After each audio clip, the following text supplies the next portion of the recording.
I'll shoot 'em down.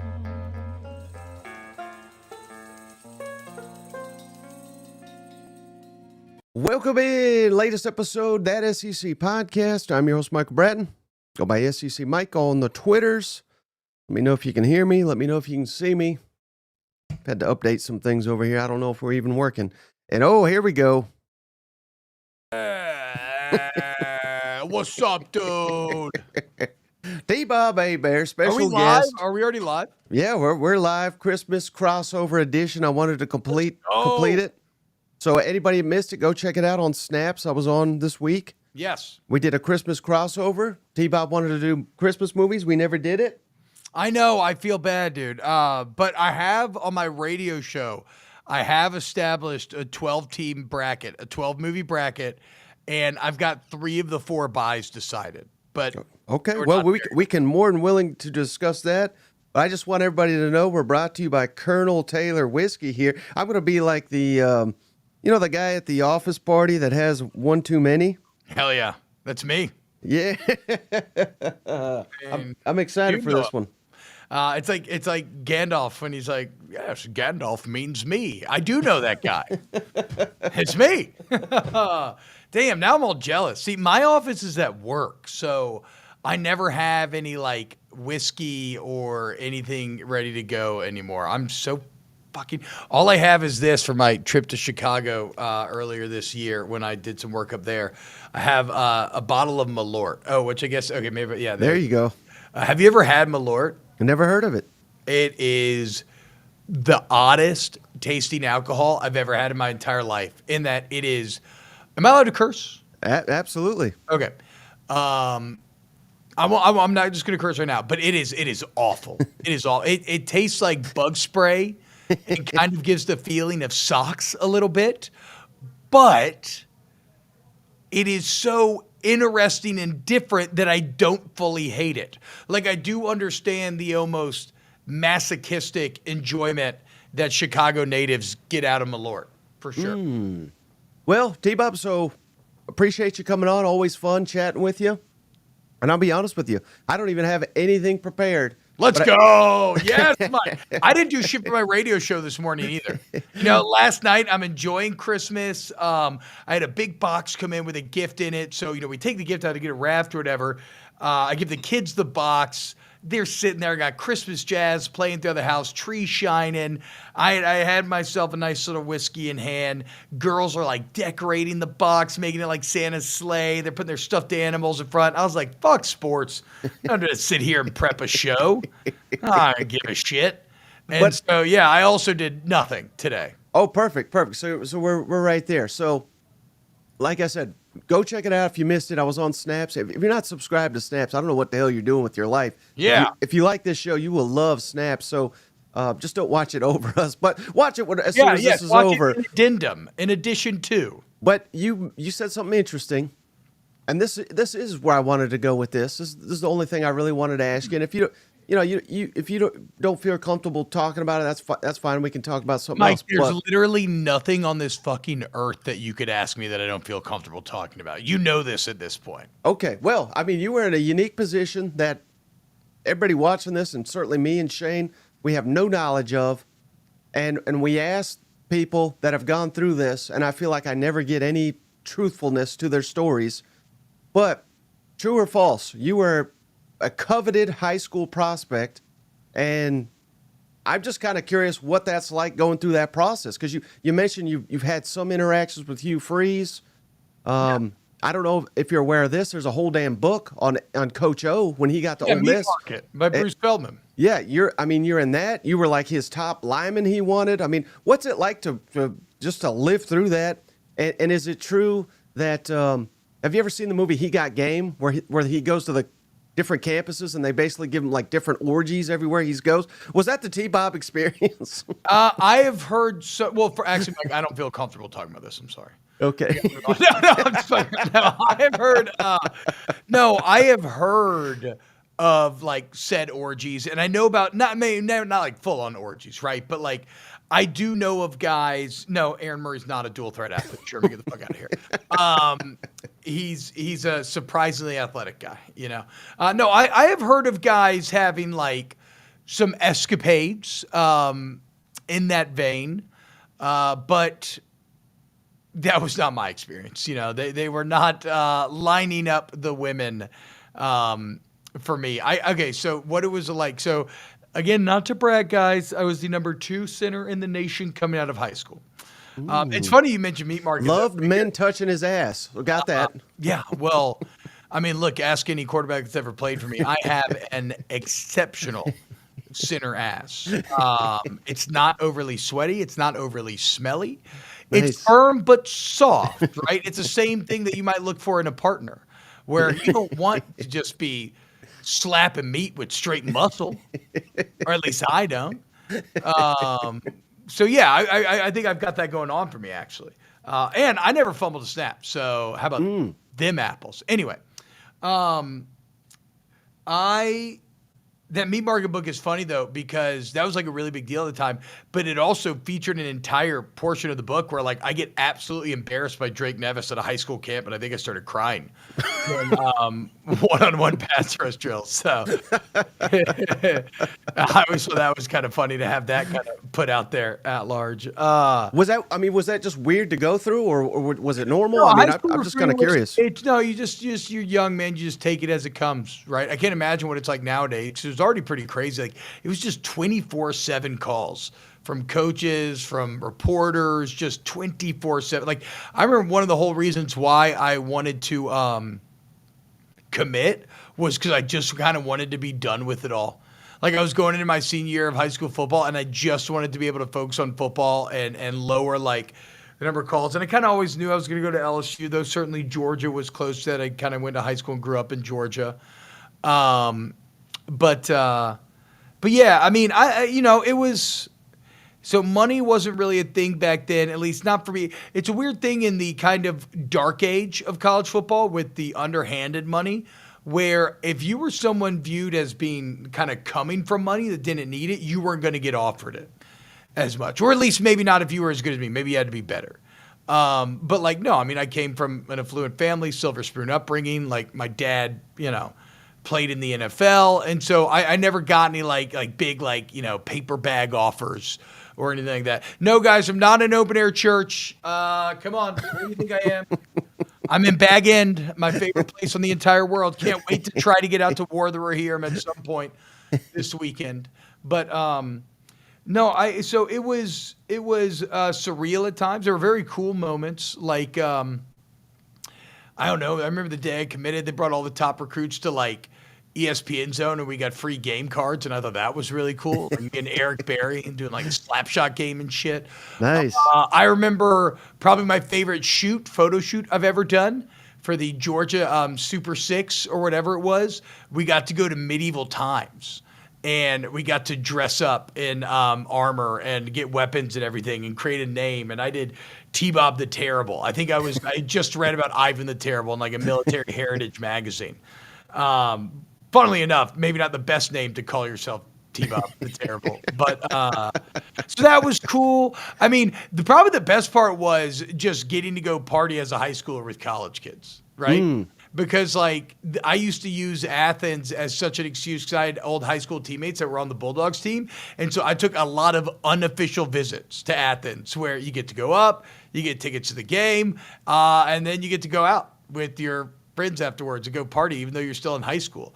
I mean, I'll never forget when I was in Athens, a female bartender, and I may or may not have taken a little bit of some psilocybin mushrooms, and a female bartender who was in the Playboy SEC magazine at the time, telling us that the only way to make a girl orgasm was to stick your finger in her butthole. And when I tell you this blew me away, I had no idea about any of this. I don't think I'd had sex at the time. I was just, you might as well have been, this is kind of maybe not the best to use here. Let me see if I can come up with another one in my head. Okay, here we go. Yes, I might as well have been Prometheus given fire from the gods in how amazed I was at what had been said unto me. Probably my favorite recruiting story, though, personally, was I had a labrum surgery my senior year of high school, and so I was in that arm brace like this, right, where you can't move your shoulder at all. And I went to LSU for my official. And I've always had a bit of a skill of ingratiating myself with the older guys and just being a bit of a party animal and using that to just try to be funny, right? Class clown type shit. Right. And so I'm at a college bar. We're playing drinking games. We're doing flip cup, all this other stuff. Things are going well. And I'm getting pretty, I'm getting pretty in it. And there was a pole in the middle of the bar, and I just started pole dancing. I'm talking grinding this pole, swinging around, all one-handed. And at one point, my hand slips off the pole. And I'll never forget, it's like time slowed down. So I'm falling backwards because I was swinging around and I slipped off. And so I'm falling backwards and time slowing down. And I'm like, oh my God, I'm about to embarrass myself. And so I fall over, beer bottle shatters, or breaks, didn't shatter. And everyone's like, and then I popped right up. And I took the broken beer bottle and I chugged the rest of it, cut my lip. But in that moment, I earned my way into the old guys' favor. They immediately liked me from that day on, and I was set as a future LSU Tiger. So that was definitely one of the craziest recruiting experiences I had. I also hosted kids. They used to have me host all the time too in college. And I remember taking a kid to Tigerland, and as we're leaving the bar, shots start ringing out, gunshots. And we're all like, don't worry about it. I tell you, let's go get a pizza. We're going to be fine. So it's all good, dude. Don't worry about it. We go back. We order a large pepperoni, large cheese. We're feasting, shots forgotten. We're good to go. He ends up committing. So, yeah, recruiting can be a bit of a wild time for sure. What was your record as a host? Everybody always claims they were undefeated. Were you undefeated? No, not undefeated. I lost some kid that was visiting from Florida. I might have gone like 3 of 4 or 4 of 6. I'm not entirely sure. I got Ethan Posick, who ended up being awesome. Yeah. For LSU. I got my guy Clay, that's who's on the trip with the gunshots. He was okay. I lost some long-haired kid from Florida, and I got a punter from Kansas and Derek Helton. I'm trying to remember if there might be a couple that I'm forgetting. So I probably had about a 75% hit rate. And correct me if I'm wrong, but weren't you on the team against Alabama? And it was like the greatest game of all time, 9-6, whatever, winning in Tuscaloosa. At the time, did that feel like the biggest? Because I was, I'll tell you, dude. I was living in Los Angeles, and there was people like lined up at the bars to watch that game. I mean, it was a big deal out there even. So I looked this up recently. I can't remember what spurred me this college football season to look up ratings. I was trying to figure something out. And I was trying to find out, okay, what are the highest rated games of all time? And there was, last year's Michigan-Ohio State game, I think had about 20 million. But the biggest number I could find, now granted this comes in an age where streaming wasn't an option, so it didn't split the number, right? Like last year's game probably would have beaten it, but whatever. But yeah, the biggest game that I could find of all time was that game of the century. It was like 22 or 23 million people watched it. So it was crazy because at the time you knew the game was huge. Like it didn't sneak up on anybody. We had both had a bye week before, so you have 2 weeks in the run-up. It's being called the game of the century. And at the time, I was a senior. I was one of the leaders, starters. So and I was one of the media guys, right? I went to SC Medias. They rely on me for that. And so, I mean, I'm fucking shooting pool with Aaron Andrews live on SportsCenter in the run up to that game. And I had such a shitty break because I'm not a good pool player. And it was so embarrassing having to try to break live on SportsCenter. But the point is, you were fully aware of the stakes of the game, and to go into Tuscaloosa and, quite honestly, win a game that we didn't deserve to. But at the time, that was the greatest feeling, I probably ever had.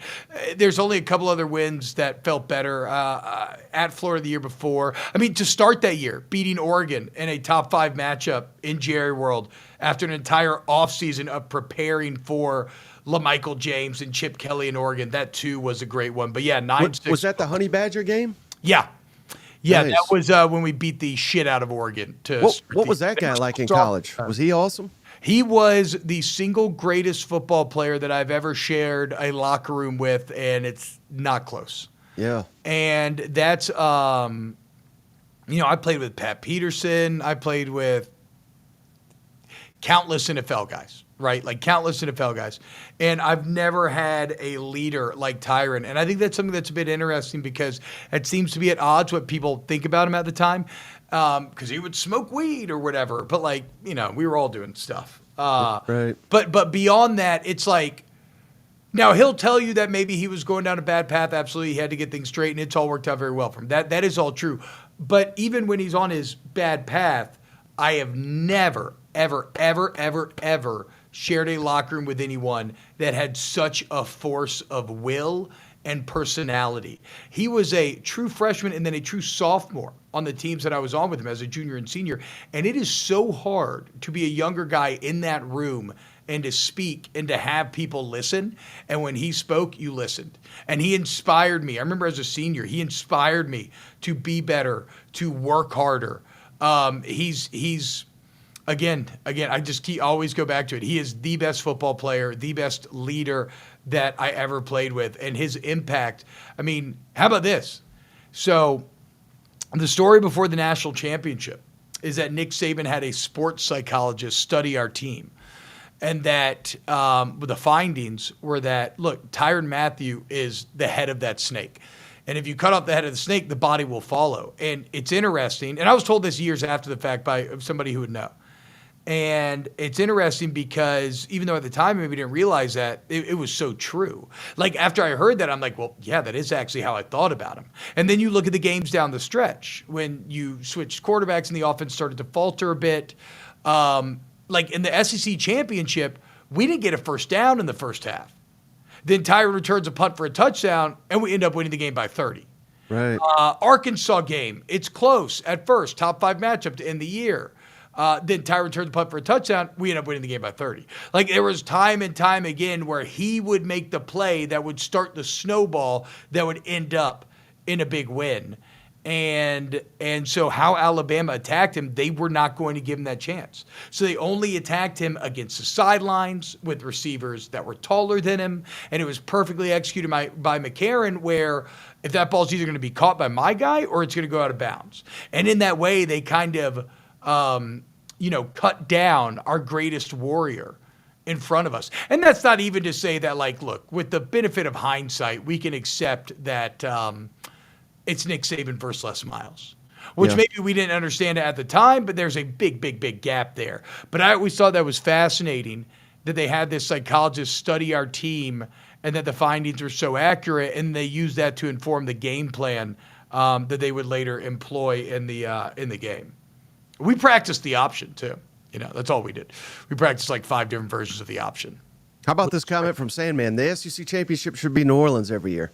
I mean, I think you could rotate it, right? When Georgia's this good, it does become such an obvious advantage for Georgia to have that game in Atlanta every year. And Nashville's got a new stadium coming with a roof. Nashville, New Orleans, Atlanta.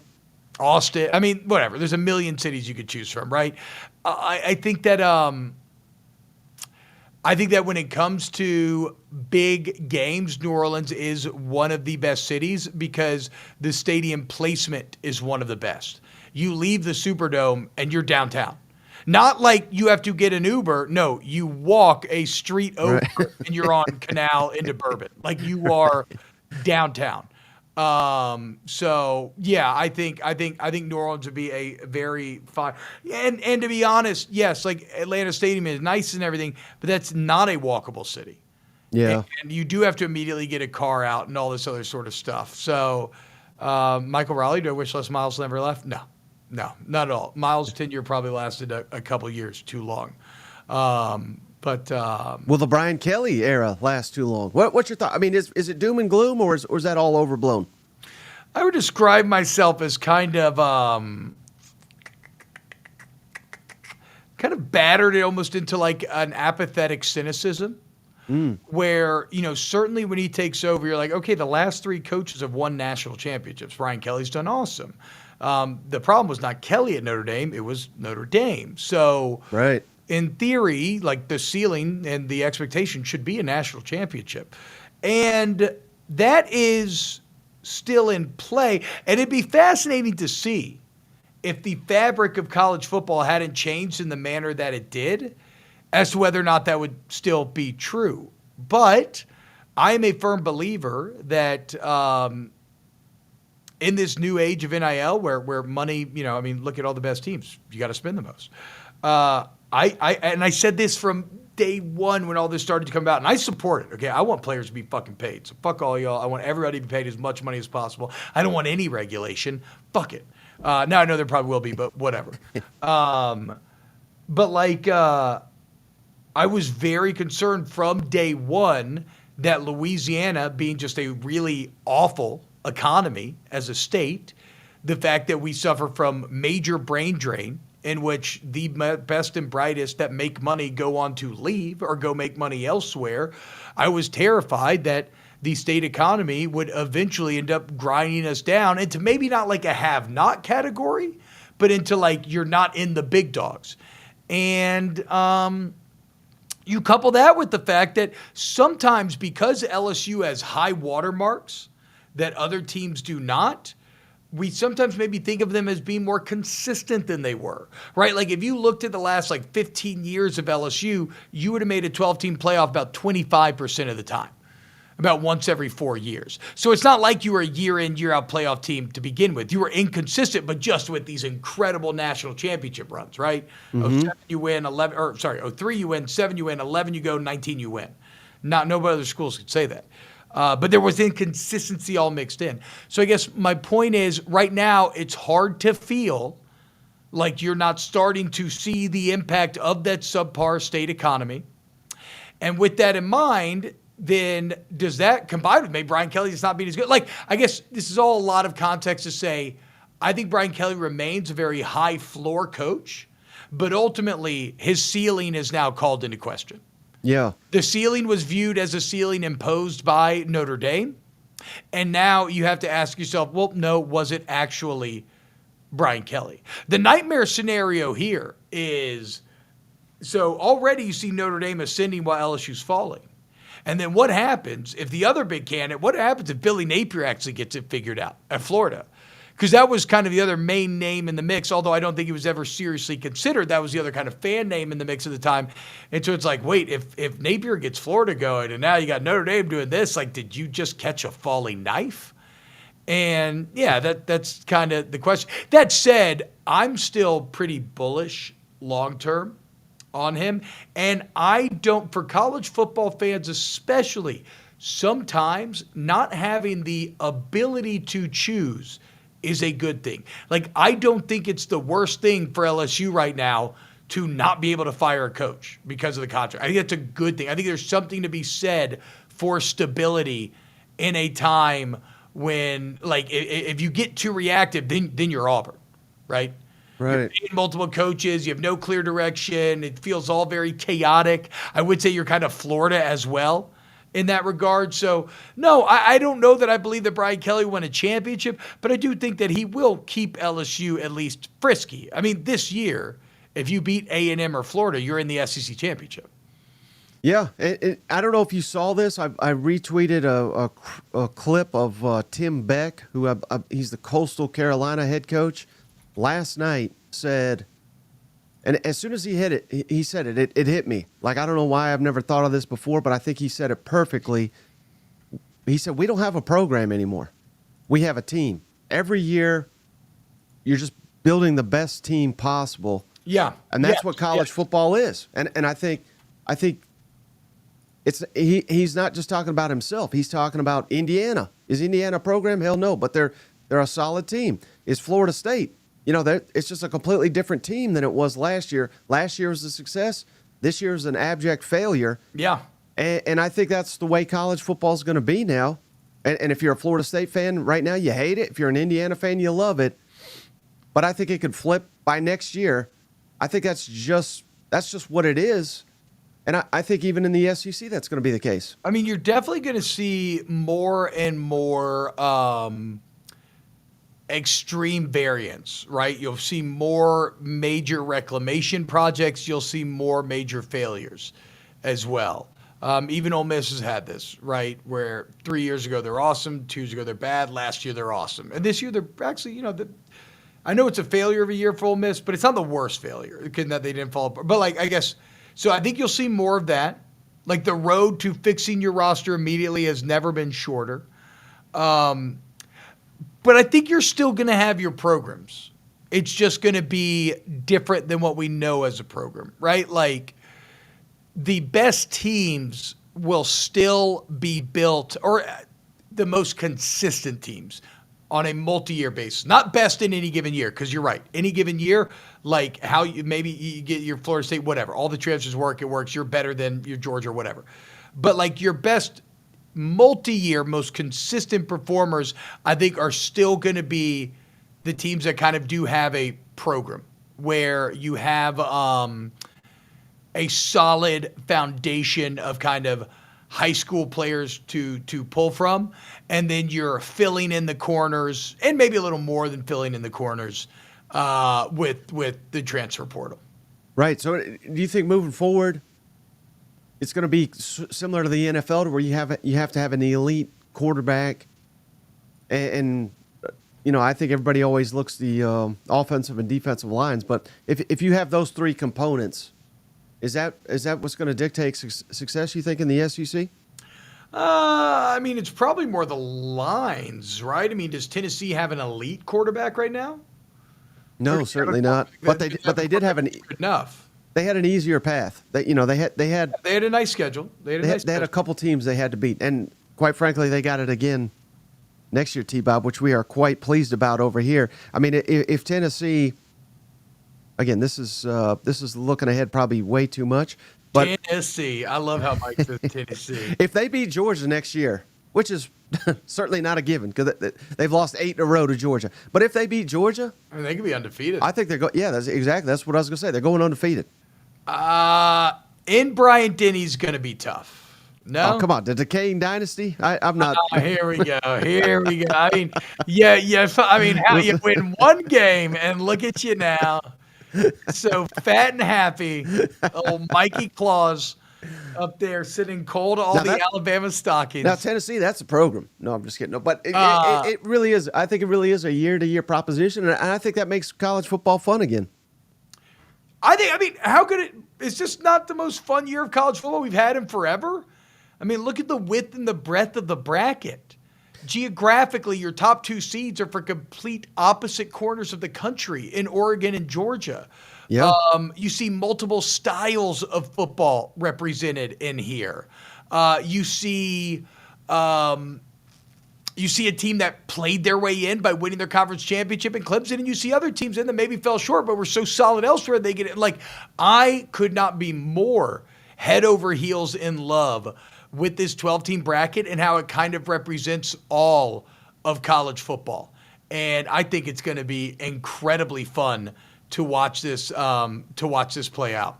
Do you think it'll play out similar to the regular season where we all do this, T-Bob? I'm sure you did it. I know we did it. We do it daily on this show. But, you look at the schedule and you say, oh, Ole Miss has got, Florida and Mississippi State. They're a lock for the playoff. It's just like we're chalking up wins and losses.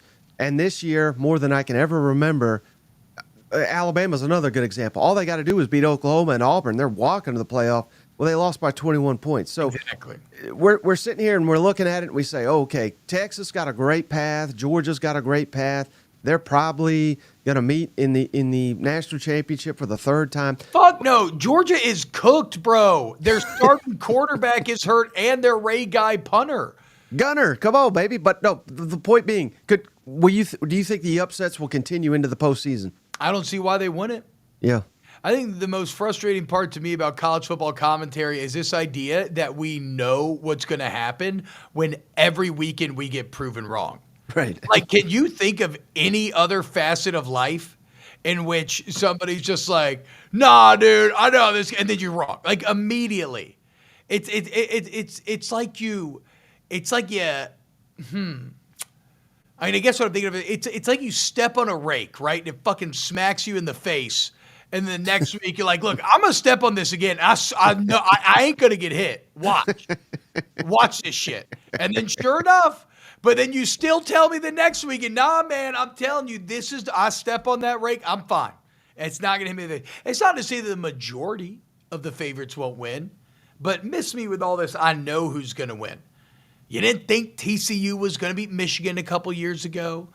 You didn't think Vandy or Oklahoma was going to beat Bama. You didn't think Vanderbilt beating Alabama. I mean, who in the hell saw that coming? No, that's what I'm saying. I'm trying to think of Arkansas, Tennessee, even. The list goes on and on and on. So, no, what I hope is that this is not just an odd year, but that this new age of college football does become a bit more chaotic and democratized where, again, me and you have talked about this a lot, Mike, where you have the funnels of talent, where you have your kind of Smog the Dragon rosters, right, with your Georgias, your Ohio States, where in the past they could hoard all that gold, all those 4 and 5 stars, and they just have to stay there. Now you can't, right? And so from the top, you have a spreading of the wealth, and then you also have the group of 5 at the bottom where, like anything else in life, if you perform very well, you want to get upgraded, right? You want to get a promotion. So now you have all the group of 5 where it's kind of funneling up. So all the best players are getting spread out throughout kind of the Power 4, the Power 2, and it's making everybody better because your season's no longer sunk because you lose because you fucked up quarterback recruiting, or fucked up D-line recruiting, or whatever the case may be. And it's not just a one-way street either. Like I mentioned, the group of 5 funneling up. A lot of guys go from Power 4 to group of 5 because they want playing time and everything else. So it's not like I do think I know it's tough because of the group of 5. You feel like, oh, well, okay, I develop good players and then they leave, but that's just kind of going to be the name of the game. I think it leads to a more fun product for us as consumers at the end of the day. Would you favor just one single transfer portal window and it come after spring football? And I'm right there with you. I fully encourage players getting paid. I encourage freedom to move. But I think that solves a lot of issues, T-Bob, to where, I mean, we still have a season going on. We got guys from Georgia and Texas and Tennessee. They're playing for a national championship. They got guys leaving their roster. We have coaching transition. And again, look, I am dancing on Alabama's grave over here, but would it not have been better for all those players and Kalen DeBoer, both parties, for them to stick it out just through spring football? Maybe Caleb down says, you know what, I really like this Kalen DeBoer. They're offering me X amount of millions to stay. I'll stay. Or vice versa. Maybe all the quarterbacks on the roster, like a Jalen Milroe says, man, I don't fit this system at all, but I needed the spring practice to see it. I'm going to hit the portal. Would that solve a lot of issues to have just one portal window and have it after spring football? I don't know about the timing of it because I do like it around this time. Maybe not this exact week. If there's a way that you could wait till after bowl season, but I know that like it's probably unrealistic with academic requirements. But I do like it. Okay, first of all, I love the idea of one window because it cuts down kind of naturally. It curbs maybe a lot of the current issues where it just feels like you're dealing with this like constant free agency, or excuse me, what I would, even outside of one portal window, I think one portal window makes more sense for everybody just because it cuts down a bit of the chaos. Probably also a bit maybe do the players want it? What I also wouldn't mind returning, but this would have to be collectively bargained in the future. Maybe if you got back to a one-time free transfer rule, then that could also maybe potentially fix some of the current chaos as well. Though again, if you're someone who doesn't think the chaos should be fixed, I do understand you. So one portal window would make a lot more sense probably for all parties involved. But I mean, after spring is tough as a player because if you get if you join during the summer, it's going to be very hard to become a starter on that team. Maybe it's just an absolute need and you have to, right? But getting the full spring semester to acclimate to the school, to your coaches, to new routine, new everything, but also to get spring practice is kind of invaluable to me when you think about putting together a great team. Interesting. All right. Speaking of these playoff games, is there what is the? And we're just looking at the first round. What first round game are you most excited about? I mean, Indiana, Notre Dame, and Tennessee, Ohio State. Mm-hmm. Clips Tech's fascinating as well, but Indiana, Ohio State, or excuse me, Tennessee, Ohio State. I mean, two very evenly matched teams. Ryan Day gets that game at home, but it's one of the oddest situations ever in which, like, does he actually want to be at home? Would it maybe be better for them to be hitting the road, given the toxicity currently in the shoe right now? What travels well? Defense and running the ball. How does Tennessee make their nut? Defense and running the ball. Also, the idea of an SEC team having to go play in cold weather like that. But hey, I heard it was snowing in Knoxville this weekend. Is that true, Mike? Yeah, I mean it's cold as hell here. Yeah. I never realized that. I'm so fucking jealous, dude. I would love a white Christmas. But And how wild is it that a week from now we're going to be getting these games? I mean, it's almost before any other bowl games. It's the best. It's the absolute best. Watching these games that close to Christmas is a college football fantasy beyond my wildest dreams. Notre Dame, Indiana, though, I am a firm believer that the disrespect of Indiana is mind-bogglingly infuriating.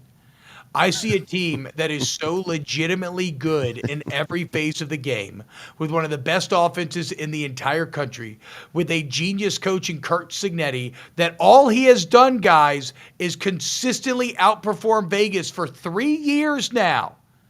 And yet we still want to hate. Yeah, like at a JUCO or whatever. So what? At James Madison. Hey, but the spread's the spread, Mikey, right? Like the spread's the spread. It's supposed to account for that shit. They didn't cover against Ohio State, did they? Hey, fuckhead. They're 9-3 against. Look up. Okay, let's look this up. Let's look up the top college football. Get the hell out of here. No, you get the fuck out of here. See, you're the exact fucking person I'm talking about. You just think you know. Cinderella, Indiana. Give them a shot. So the best teams against the spread this year, and this is maybe why this game's so fascinating, because Notre Dame's also on this list. Mm-hmm. Marshall 11-2, Arizona State 11-2, Notre Dame 9-2-1, Minnesota 9-2-1, Colorado 9-3, Indiana 9-3. So these are Cousin Pamela's asking, will you come back on when they get blown out? Absolutely, because it ain't happening. Y'all are crazy if you think that Notre Dame's going to blow out Indiana. It's the most expensive ticket of the week. Why do y'all think Indiana sucks about it? Like, have you actually looked at Indiana's schedule and their scores? Have you looked at the scores, Mike?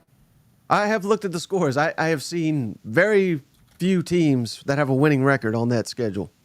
And what did they do against those teams? Did they skirt by them? Were they close games? They beat the hell out of them. Oh, they beat the fuck out of everybody, right? Oh, that's funny.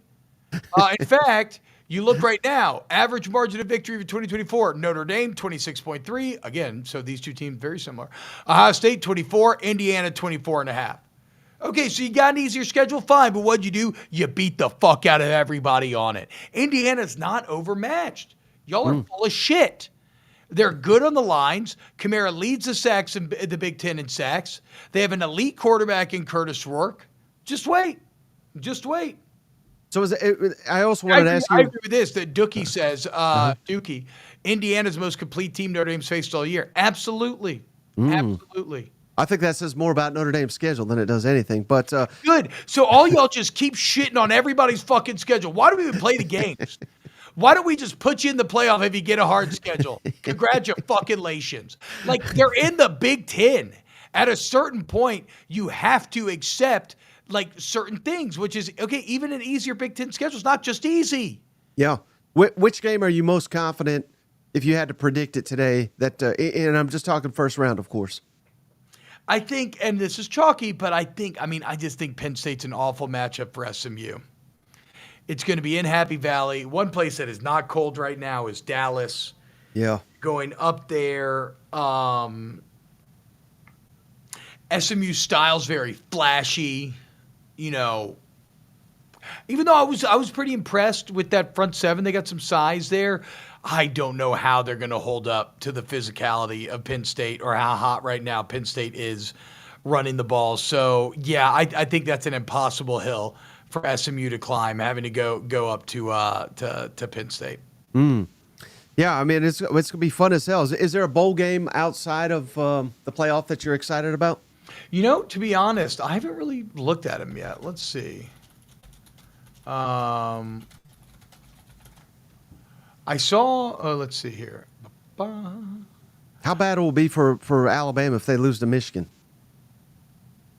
Oh, it'd be a disaster. But Michigan's brand is so hot right now, dude. I mean, this went from being like one of the worst seasons ever in school history to, okay, you get Larry Ellison, the third richest person in the world, as one of your main boosters. He gets you the number one player in the country in Bryce Underwood. You then somehow beat Ohio State in Columbus to fully break their program back and spirit.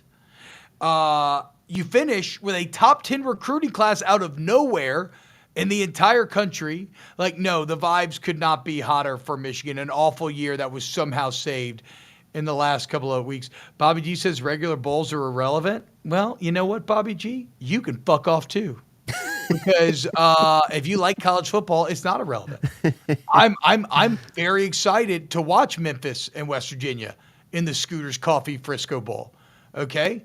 Are you kidding me? Gasparilla, Tulane versus Florida. Now that game loses a bit because Darian Mintz is now going to Duke. Tulane's very good redshirt freshman quarterback. Huge bummer there. But I mean, really, all these games I want to keep an eye on. But Rutgers, Kansas State is good. Oklahoma, Navy in the Lockheed Martin Armed Forces Bowl. I mean, is Lockheed Martin going to tip the scales here? Do they cheat a little bit for Navy, one of their main business partners? I don't know that they need to. I don't know how good Oklahoma is. Georgia Tech, Vandy, A&M, USC in Vegas, Boston College, Nebraska. I mean, no, these games all seem very fun and great to me. And these are just the early ones. You mentioned Alabama, Michigan, Baylor, LSU, Duke, Ole Miss, Minnesota, Virginia Tech. Like, I love college football. All these games sound very fun to me. Right, and as Cousin Shane always says, we'll be dying for one of these matchups in February or March. You know what I mean? So exactly. Soak them in. And if I could give any gambling advice, both the starting quarterback and the backup quarterback for Duke have hit the portal. And we assumed Ole Miss, everybody was going to hit the portal. I think they're only going to have 2 or 3 guys hit the portal, including Walter Nolan. So I'm betting Ole Miss and the points. Yeah, I mean, that would make a lot of sense, right? But look, Duke obviously, it's funny. I think SMU proved something in the ACC, which is that opportunity is there, right? Like the door is wide open to making extreme moves in the ACC. And if I'm UNC and Duke, I am embarrassed that SMU comes up in here year one and does what they did and manages to make the ACC championship and is now in the playoffs. I think that's why you see Carolina now going all in with Bill Belichick, and that's why you see Duke and Manny Diaz off a very solid 9-4 year paying $1.5 million to get Darian Mintz from Tulane. Like, these ACC schools are seeing, oh wait, Florida State's dead, Miami remains flawed. Like, the road to getting to the top of this conference is probably clearer than any other conference in college football. Yeah. Hey, we got a comment here from Migrating Coconuts. T-Bob, are you and Aaron going to play out the playoffs on the college football video game? Now, you'll have to help me. Migrating Coconuts. Were you carried by an African swallow or a European swallow? I haven't thought about it, Coconuts. Aaron's kind of a bitch, and I started beating him in NCAA, and then he started being like, well, you know, the video game streams are kind of not doing that well, and so it's going to mess up the algorithm. And so next thing you know, no more game streams. It was no problem when I was throwing 7 picks a game and getting embarrassed.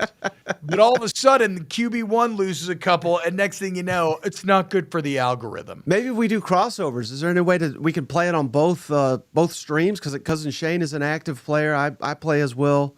I mean, shit, I'll play y'all for sure, dude. Let's go. Hawk Tua Bowl, they're saying. Do you ever watch CoffeeZilla on YouTube? Oh yeah, he took down Hawk Tua. I took down Hawk Tua on Feinbaum show the other day. I don't think Feinbaum got the reference, but I Well, at least you didn't get banned from Feinbaum. anytime someone scams their audience, I'm going to call them out. But speaking of Aaron, I'm just kind of curious. Have you ever asked him about the prayer at Jordan Hare? No, I've not. I've not actually. We should ask about it sometime. One of the greatest moments in all of college football history. Everybody should know the prayer at Jordan Hare. But what people forget, and I would feel bad if you lose a game, you feel bad enough. But he was a damn Hercules in that game. If I recall, he's had like 5-6 touchdowns. He had the final rushing touchdown for Georgia. It looked like he got concussed. He kept playing. He scored. And then Auburn turns around and does the fucking prayer at Jordan Hare. And that's all anybody remembers. What a tough break for that guy. Yeah, Aaron, it looks like that game, Aaron was 33 or 49 for 415 yards, 2 touchdowns to the air, 2 on the ground, and they lose the game. And who the hell cares? You know what I mean? Because of this play Auburn made that he had nothing to do with. It was the Georgia defense that screwed up. Marshall. What a weird Auburn team. Anything else, T-Bob, before we hop off here? Yeah, do you want to hear my 12-team movie bracket? Yeah, let's do it. All right, let me pull it up real quick. Also, check this out. Can I share my screen from here? I'm not sure. Right. So how about this? Also, by the way, guys, CoffeeZilla, that guy's fucking incredible. I cannot stop watching those videos. Look at this, Mike. You'll love this. So this is going to be this weekend. You might have to from your side. Yeah. Look at this. The Purple Party Dad in the Nutcracker, A Tale from the Bayou. It's in the Baton Rouge Raising Cane's River Center Theater. It's a massive, beautiful theater. This is an original Baton Rouge production of the Nutcracker that's been going on since 1992, original choreography. And not to brag, but for the second year in a row, I will be the Purple Party Dad. Here's my beautiful wife and kids, as you can see here. Yeah, I was going to say 2 years in a row. So you did so well last year, they invited you back? Yeah, and some would say, oh, T-Bob, you don't even have a name. How big of a character could you be? And I would say, hey, Chucklefuck, nobody asked you. But since you want to play this game, I've got 30 minutes of stage time, okay? Oh, wow. And at the grandfather dance, I get to parade to the top of the stage. So who's the real asshole? Not me. I'm the Purple Party Dad. Okay? How about that? How do you have time for all these things, my man? That is because I told my wife I need this for me. Okay. It's the most fun that I have every single week. It's a couple months of rehearsing every Sunday afternoon, and that is me time, right? She plays tennis, and I encourage her to do as much of that as she wants. But once a month D&D, and then the Nutcracker during the fall. Those are my things, and that's where I get my mental health fun from. All right, hold on. Let me find my list here. Come on, load Google Docs. So is this a playoff style? I want to make a playoff bracket. Okay. And here we are. We'll share this as well. Let's see. All right. Throw this on the screen, Mike. So as you can see, let me zoom in a little bit. So this is who made it. We have It's a Wonderful Life, Home Alone, Christmas Story, Christmas Vacation, Die Hard, Elf, Ron Howard's Grinch, Jingle All the Way, White Christmas, Miracle on 34th Street, The Original Christmas Carol, and the Rankin and Bass Rudolph the Red-Nosed Reindeer. Here's some of the movies that got left out. Did we leave anything out that you would have put on the 12? Die Hard. Die Hard's on there. Oh, okay. Look right here. Yeah, you're right. I mean, that's a hell of a list there. So somebody says Bad Santa. Ooh. Oh yeah, that's what I was just thinking. That's one. How did I miss Bad Santa? That's gonna be fucking tough.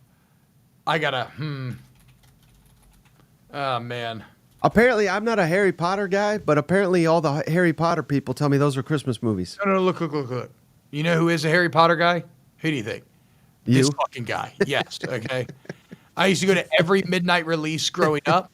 One of my favorite stories from my freshman year at LSU, we just all showed up in June. The seventh book, Deathly Hallows, came out in in July maybe or something. And me and my teammate Joe Barksdale were both Harry Potter obsessed. He was like 6'7", 350, massive dude. But I forgot to pre-order. And so we show up at the midnight release, and he had pre-ordered, and he basically just told that poor cashier, like, hey, let me get a second one. And the guy was like, I don't really. He's like, hey, let me get a second one. And so sure enough, I got my book, and I proceeded to lock myself in my room for about 3 days in a row.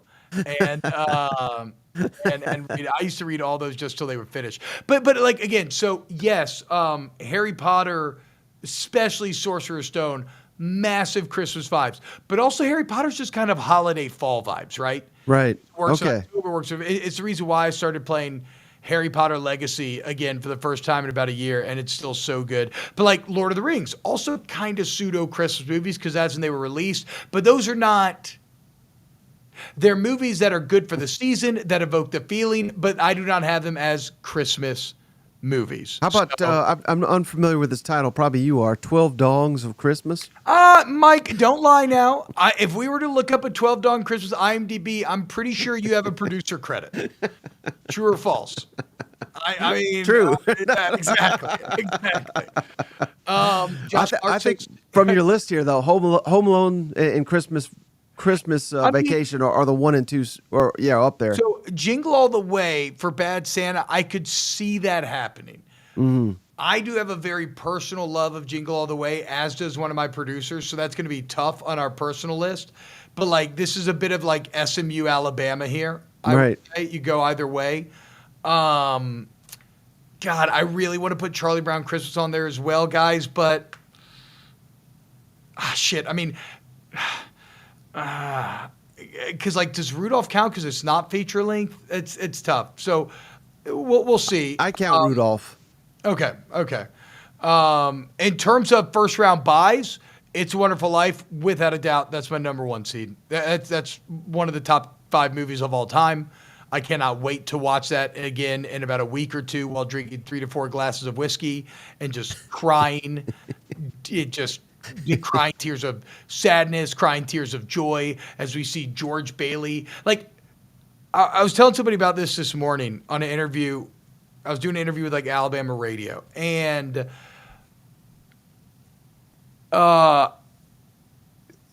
when you talk about It's a Wonderful Life, you know, we describe a lot of things as being timeless, you know, seminal classics, and I don't know that applies to anything more than It's a Wonderful Life. And this is something that Professor Tolkien used to talk about back in the day, because C.S. Lewis, he told Tolkien that he thought that, you know, these fantasy stories, these fairy stories, were lies spun through silver. And in response, Tolkien wrote a treatise called On Fairy Stories. And it's all about, in his opinion, while these fairy stories, these fictional stories are not necessarily true, as in factual, as in they happened, they speak to larger truths, to deeper truths, because they are freed of whatever the modern day politics are, whatever the modern day real world ramifications are. And in that way, It's a Wonderful Life speaks to themes that transcend cultures, that transcend time periods, deep, eternal human truths. It's a fictional story that is more true than any other story I've ever seen. Who can't appreciate a man sacrificing his own personal ambitions and goals for the greater good of his community, for the greater good of his family? And who also can't appreciate being a good man and yet feeling bad or feeling down or feeling like you're not good enough? And then having someone to have to lift you up, and your friends and your family, and this idea of what you put into life, you get back. I mean, I'm getting goosebumps thinking about it. It is a timeless tale that it's just beautiful. It's empathy. It's sacrifice. It's love. It's anger. It's forgiveness. It's generosity versus greed. And Drew here says It's a Wonderful Life. Well, you know what? You suck. He says It's a Wonderful Life sucks. You suck, Drew. I was just highlighting that because that's the internet right there. You can pour your heart and soul into something, and they're like garbage. Drew says if it's It's a Wonderful Life again. It sucks. I'll be very angry with you. I understand maybe you watch It's a Wonderful Life as a child and you don't like it. That's fine. But as an adult, I think it is impossible to watch it and not be blown away. I was the same way. I didn't care about this movie growing up. I watched it for the first time probably 7-8 years ago. And I just fell head over heels with it. It's one of my top 5 movies of all time. It's the best Christmas movie ever made. It's not even close. Also, just from a purely curiosity standpoint, it is very, very, it feels like time travel. Yeah. To look at a movie that was filmed in the late 40s, maybe early 50s, but then also set in the 30s, where you have like those classic soda fountain scenes. Like at the very beginning, he's working at the pharmacy. The pharmacist figures out that his son dies from the Spanish flu, which was huge at the time. It's Brian Jordan says It's a Wonderful Life as the 18th ranked MAC conference champ that gets to buy 2 hours old. Oh, okay, Brian, you stupid motherfucker.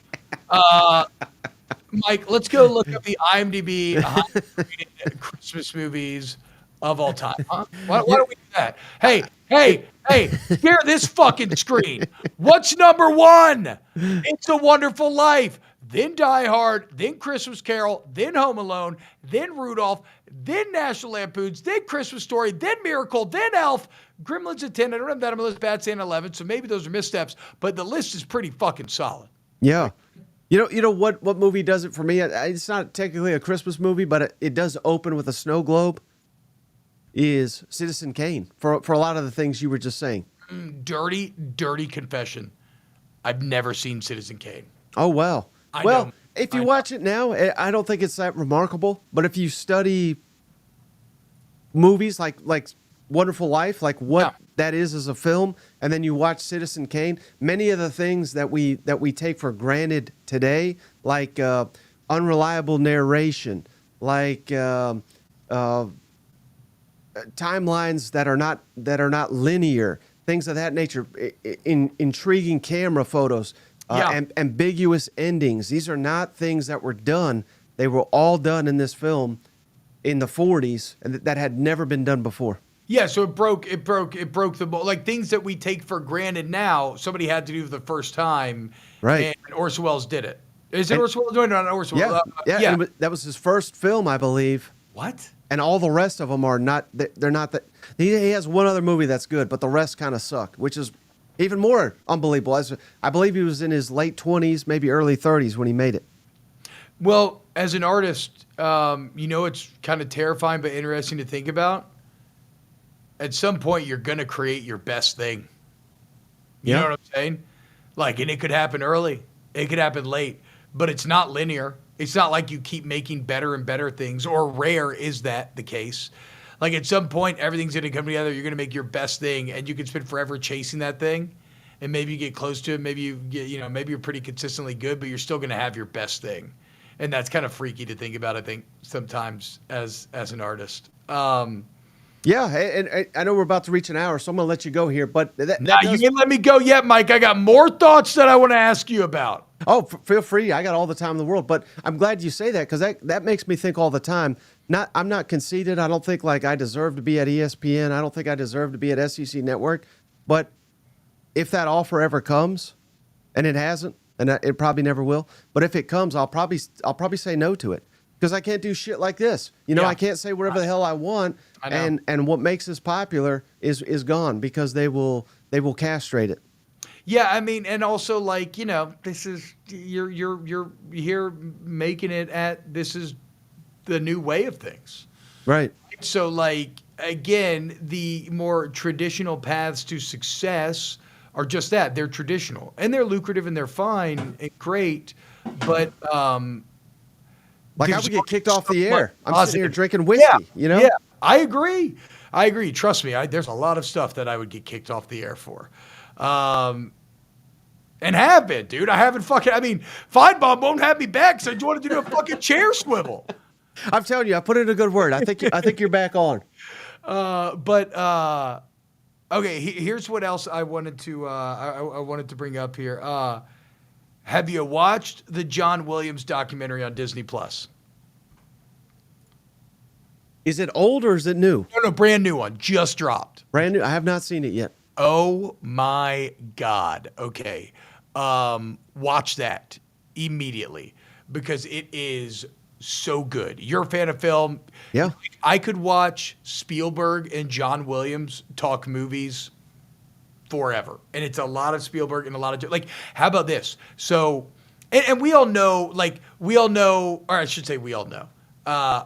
But like, if you don't know, okay, so when they make Jaws, they had so much more plans for the animatronic shark, right? But it didn't work.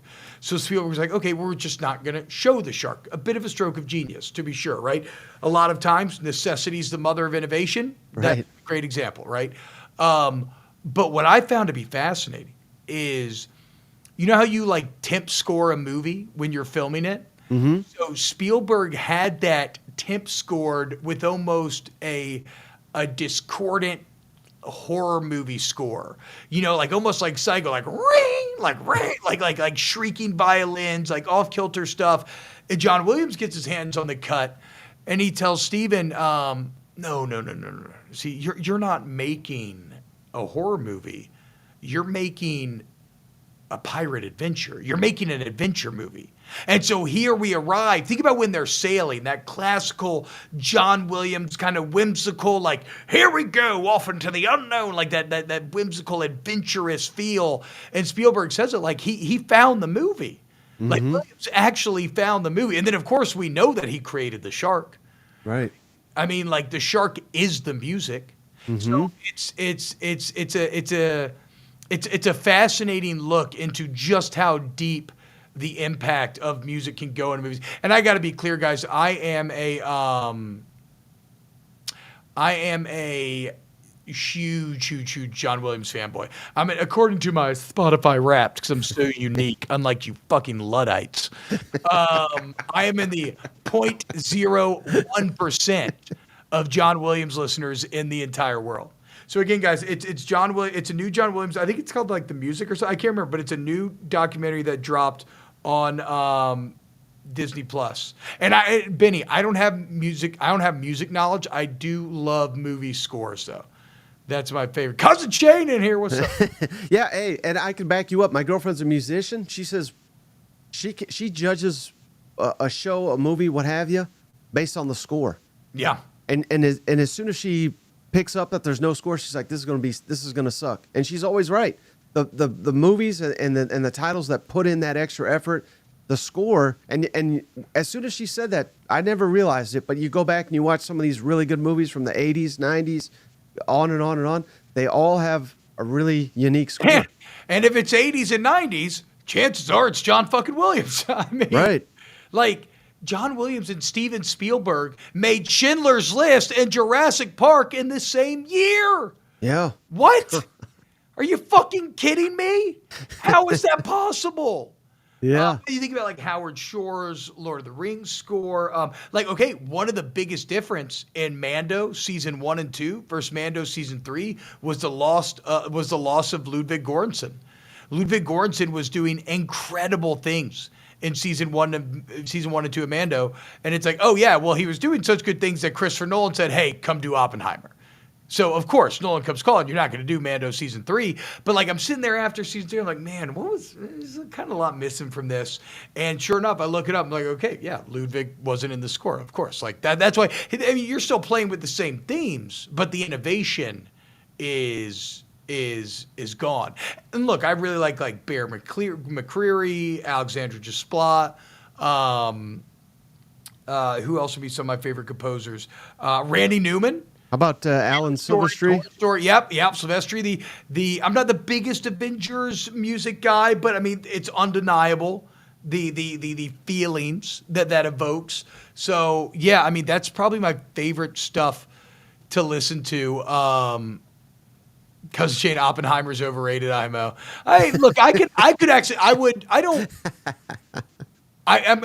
to fence sit here. I don't fully agree, but I also don't disagree. Danny Elfman, somebody mentioned. I'm not the biggest Elfman guy, but I mean, undeniable. I think Oppenheimer is a movie you should see, but it's not rewatchable, if that makes sense. I think that I saw it in IMAX. Perfectly spoke how I feel. Yeah. I have no desire to sit down and rewatch it, but I'm very happy that I saw it in IMAX. Yeah, Hans Zimmer, another one that's great. Hans Zimmer doesn't even know how to read music. That's fucking insane. Neither do I. Do you listen to any video game scores? My personal favorite is Jasper Kidd by Assassin's Creed 2. I am obsessed. Somebody mentioned Harvest. Oh, yeah, Trent Reznor. Excellent, dude. So actually, that's how I discovered John Baptiste, one of my favorite artists of all time, in that movie Soul that Pixar made. I think the movie's whatever. But I was like, whoa, this soundtrack is fucking hitting.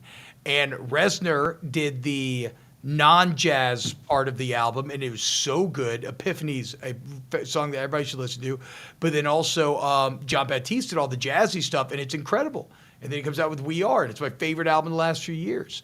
As far as video game scores go, Stardew Valley is one of my top favorite video games of all time. And the Stardew Valley score, which is all done by Eric Barone, Chucklefish, or whatever his name is. But Eric Barone's his real name. He made everything. He did all the graphics, all the coding, everything. He did all the music. That fucking soundtrack is so good as to be insane. I could still listen to it constantly. I don't think I've heard it. It's maybe now without a doubt, some of this is going to be tied in because with a video game too, you're going to, and I guess no different than a movie, you're going to tie some of the sound into your experiences when playing it. And I have such fond experiences of that playing that game. But yeah, that would be one of my favorite video game scores. I mean, Final Fantasy X, Road to Xanarkand, all-time banger. What would be some other, I mean, look, it shows the genius that early Nintendo's working with when you can hear the chiptune versions of Mario and Zelda, and then you put them behind an orchestra, and they go to an even further huge level. Final Fantasy always had great music. 14. Wait, they've done that? They've taken those classics and put them behind an orchestra? Oh, what, bro? You've never looked up like video game like orchestral suites? I have not. Okay, I'll send you stuff. You go on Spotify, and yeah, the like Zelda writ large is just fantastic. Just I never played Mass Effect. I've heard very good things about that. And then Halo. I mean, who could forget it? Oh, who could forget Halo?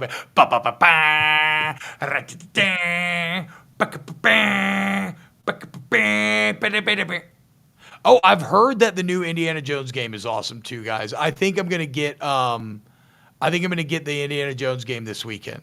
Cousin Shane says there's a video game? Yeah, he says best movie soundtrack is Forrest Gump. Sounds crazy, but that Judas Galvin was like, who scored Forrest Gump, actually? Howard Shore, I believe. See, there you fucking go. I mean, there you fucking go.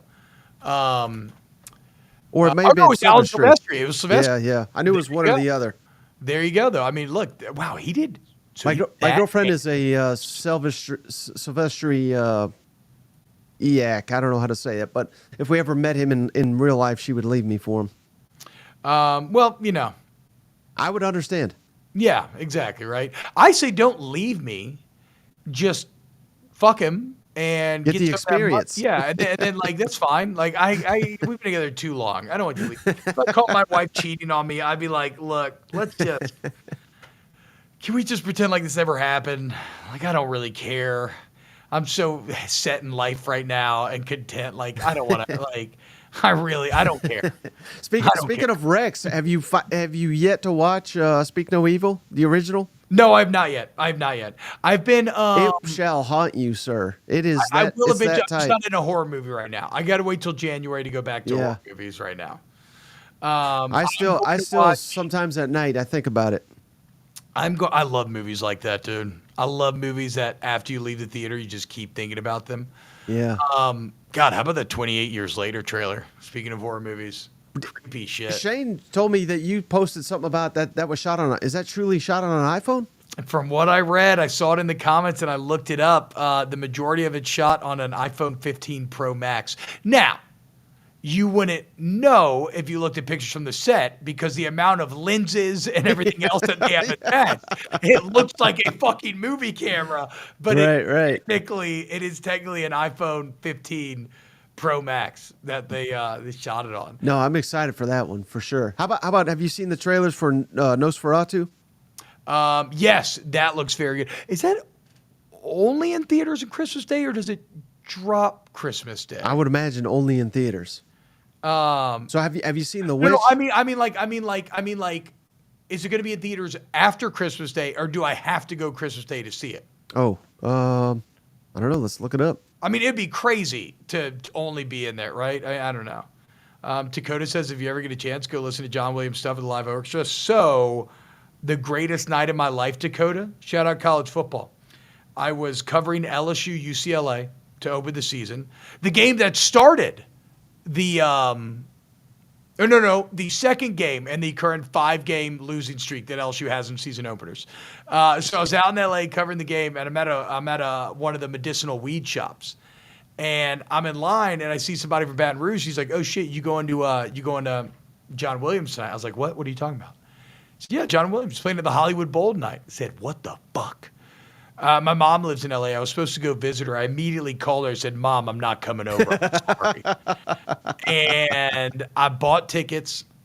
I went to the bar that is a recreation of the Cantina on the Hollywood Strip. Yep. Me and my producer got some drinks there, chilling, hanging. And then we're like, okay, let's catch an Uber to the show. Uber ain't going to work. Too much traffic. It's about a 1.5 mile walk. I said, let's fucking go. And we hoofed it and we made it. And I got to watch John Williams in the Hollywood Bowl, and I literally cried it was the greatest experience of my entire life. And then my buddy was filming me. I didn't know. And he showed me the video. I was like, oh, that was cool. And so I tweeted it out, and fucking Mark Hamill responded and was like, oh yeah, it's amazing, T-Bob, isn't it, seeing it live? And I was Wow. God, I might have just kill me now. Wait, does Mark Hamill follow you? No. This was just I don't know, just completely random. Just completely random. Greatest night. Hollywood Bowl's great though, isn't it? The fucking coolest place I've ever seen music in my life. Yeah. So see, I used to live out there, but the Bowl is number one, but there's another one called the Greek Theater that honestly I like it even better because it's like in a wooded area, and it always made me feel like I was back home. Ooh, oh hell yeah. A little Forest Moon of indoor vibes. That's Yeah. what I picture Tennessee as. Tennessee during the summer is just the Forest Moon of indoor. Yeah. Okay, what else did I want to ask you real quick before you go? I mentioned the John Williams documentary. Oh, bro, you know what I'm going to try to see sometime this weekend? I still haven't seen Gladiator 2, but Neither have I. War of the Rohirrim, little Lord of the Rings anime, just dropped in theaters yesterday, or today actually. Let's fucking go, dude. I thought you were gonna say Wicked. No, so I love musical theater, but I saw Wicked in high school, and it's one of the only times, and maybe it was a bad night for me to see it. Maybe, I don't know, maybe I just wasn't in the mood, but it's the only musical I've ever been to where I left and I was kind of like, meh. I've heard the movie's good, but I'm going to wait for that one to come out at home probably. That's the only thing that sucks about having the 3 kids is it's killed, like, I got to really want to see a movie in theaters if I'm going to go see it, because you got to line up babysitters and all that other shit. Right. Are you familiar with 4DX? Have you seen a movie in 4DX? I did, and I am not a fan. Very gimmicky. I did it in New York one time, one of the Harry Potter movies, and I'm sitting there like, they're like shaking my fucking chair. Then it's I like love it, man, because it's just an thing. added experience to the film. No. Then So- they do like the water, and it just feels like somebody's spitting on you because they can't soak you, but they want you to feel the water. So I think my girlfriend's dying to go see Wicked. I think we're gonna go right down the streets 4DX. 4DX? Yeah. That's kind of fun, I guess. Actually. Drop it at edible, go to 4DX. That- That's the experience you deserve, you know? That is fun because it's the stupidest fucking thing I could imagine. Seeing Wicked in 4DX with a chair that's going to fly you all around and vibrate you all around. Wicked, of all movies. Well, I'm probably doing it tonight, just so you know. Let's go. And thank you, Johnny Utah. Hell yeah. Yeah, Johnny, cousin Johnny, $50. There's nothing better than personality-driven college football content. This is the fucking best. Appreciate you, brother. How about Jordan? He just gave us $5. T-Bob, do you feel any need to avoid Gladiator 2 to not spoil the original or the feeling about any regurgitations? It's a very good question, but no, I don't. So I believe that movies can exist independently of one another, right? Like, or in any, so like, let's look at something like the Game of Thrones television show. Even though I was with them longer than most, right? I didn't really get pissed at Game of Thrones until literally the final episode. But the fact that it did not finish strong does not take away the fact that those first movies were some of the best ever. Right. I don't love the Dark Knight. Dark Knight Rises is the third one, right? Yeah. Dark Knight Rises. Yeah. I don't love the Dark Knight Rises. I think it's good. That doesn't make the Dark Knight not one of the best movies of all time. And so, yeah, now you can do damage. Like, I think Rise of Skywalker is a misstep that has thrown the entire Star Wars universe into chaos. But in Gladiator's case, there's no kind of overarching universe to worry about. In fact, you sit down and think about it, and you're like, well, of course you could make a second Gladiator movie. They fucking died all the time. I mean, it's a new Gladiator. So, no, like, I don't care how I feel about Gladiator 2. It will not stop Gladiator 1 from being one of the best movies of all time. Oh, by the way, speaking of Star Wars, have you watched Skeleton Crew? No, I'm aware of it, but is it good? Ooh, buddy. I am head over heels. If you like Spielberg 80s stuff, especially something like Goonies, it is Goonies in the Star Wars Hall of Fame, and they are nailing that concept. I mean, nailing it. Little kids on an adventure where this is what I love about old Spielberg kid stuff. This is what Stranger Things had too, and that's the vibe they were going for, without a doubt, right? Very 80s nostalgic Spielberg-esque vibes. I like when kids are thrust into situations that should be terrifying and are really life-threatening situations, but they're kids. So they just deal with it, you know? And it's just like they're on an adventure. And yeah, they're maybe a little scared, but they're still flirting. They're still having fun. They're still doing little kid shit like, hey, that's mine, or whatever. Like, I love that. And Skeleton Crew is nailing it. And it's introducing some really cool stuff. And I like the music. And it's got pirates. It's all about Nice. too. I between like, and it's a very kid friendly show. I've had so much fun watching it with my daughters. They get so pumped on Tuesday now to get out the popcorn, make us a little bed, and watch. And they're a little scared, they're a little scared, but they're still loving it. So the Skeleton Crew, I'm head over heels with, and so Star Wars can still work in this modern era, despite of all the bad, because you have Skeleton Crew show for kids, awesome, and then you got Andor coming out, which is definitely the most adult Star Wars thing there is out there, and it's fucking awesome because, of course, it's written by Tony Gilroy, and he's awesome. So, yeah, When does that come out? Is that out already? Andor season 1 is out. Have you seen season 1? No. It has one of the best monologues in cinematic history with Stellan Skarsgård, and that is not exaggerated. Watch Andor season 1. It's written by Tony Gilroy.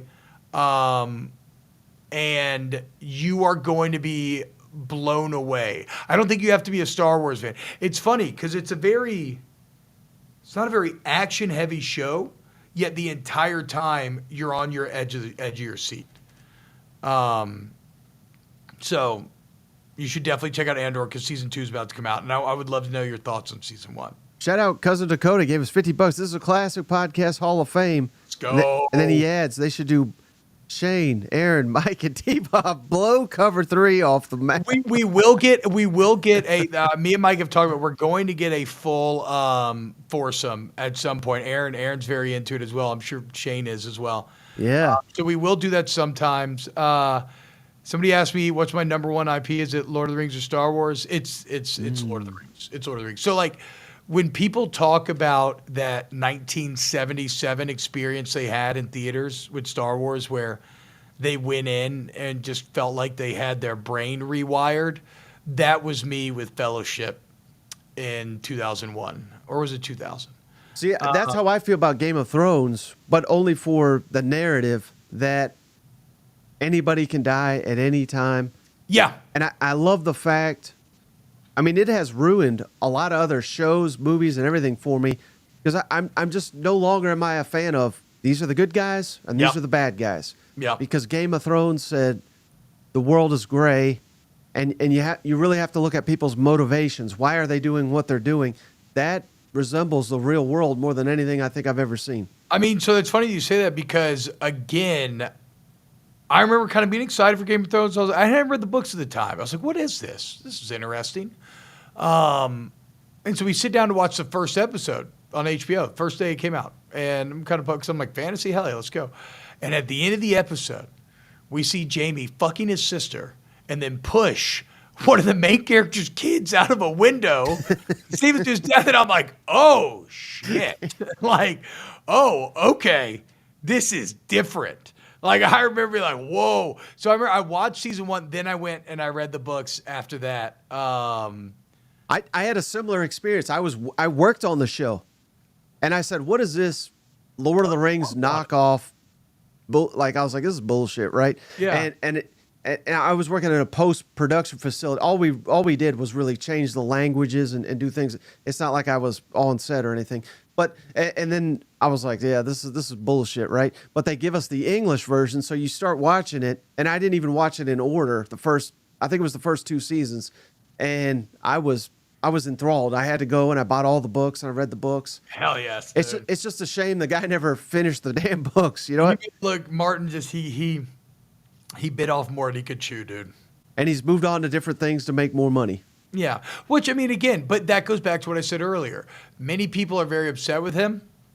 Do I wish he could finish the books? Yes. But him not finishing does not take away from the greatness that are those first 5 books. Yeah. Regardless of no resolution. It's like my favorite fantasy I've ever read as an adult is the Kingkiller Chronicles. Name in the Wind and Wise Man's Fear by Patrick Rothfuss. He's been working on Doors of Stone, the 3rd book, for 10 years.